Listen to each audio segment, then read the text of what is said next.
Yo, welcome back to the Mr. Jeff channel. I'm about to do a question and answer with you guys for a few questions I had received to me. Check these out. First question comes from Mushroom Hunter S. Thompson, who writes, you referred to purine as a nitrogenous base when in fact the 5 nucleobases found in DNA are adenine, cytosine, guanine, thymine, and uracil. Purine is not in and of itself a nucleobase. Correct, it's not. Thank you for the question, Mr. Hunter. This is pertaining to a video I did on jack-o'-lantern mushroom toxins, the eludin class of toxins. And I mentioned in the video purine. I went back and watched it. And yeah, I did call purine a nitrogenous base or a nucleobase. That's not correct. You were correct, Hunter. Adenine and guanine are the 2 purine nucleobases, so they're formed off of a purine skeleton, but purine by itself is not a nucleobase. It's not found in DNA or RNA. So not a question, but a correction. You got me. Next question comes from Dr. Goat. This is the question y'all came for, guaranteed. Dr. Goat writes, totally new to this and looking into trying to grow my own. I'm wondering, do I need 2 separate tents for the different stages of growing? Hey, let's get into this. So you've watched previous videos where we showed you that we were fruiting in here with the humidity. Right now I've got nothing going on in here.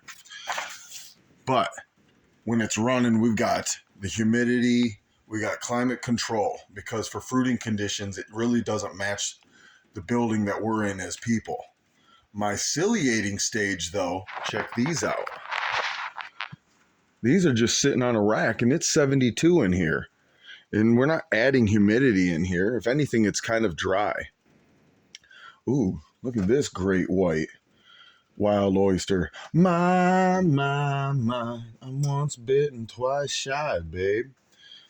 So mycelium can hang out in an environment like this. So do you need 2 separate tents? Not really. 1 tent for the mushroom fruiting phase, because it's not in the condition that we're in, as I mentioned. You would need 2 tents if, for example, you lived at the North Pole. You would need 2 tents to climate control for the myceliation and for the fruiting. But since you probably live indoors in a building where the conditions are great for myceliating, that's your grow tent, the building itself. I hope that answers your question. We're going to explore further as I continue doing more grow videos, so stay tuned.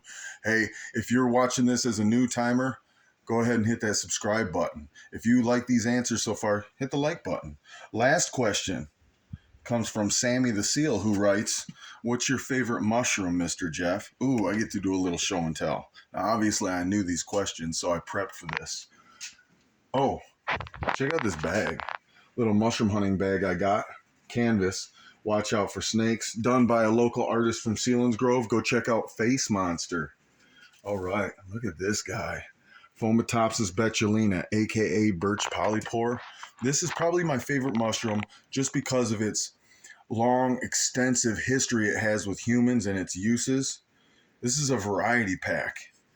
When fresh or when hydrated, the pore surface can actually be removed and used as a plaster cast for wound healing. It has septic or antiseptic qualities about it. The mushroom itself, while not edible, a little too tough, when it's young and tender, it can be eaten. And when it's hard like this, and this is dehydrated and such, but this could be crumbled up, pulverized, and made into a tea, a tincture, added to my coffee as I do occasionally. I got one more in here I want to show you, though. Here it is. Look at that one. Extra dark. You see, birch polypore, like a lot of mushrooms outside, actually produce vitamin D from the sun using a compound called melanin. You may have heard of it because we have it in our skin. That's how we get a tan as well. This mushroom, as I mentioned, goes back thousands of years. I believe we have history of it being used 4000 BC. Otzi the Iceman. Go check him out if you haven't. Or should I do a video on that?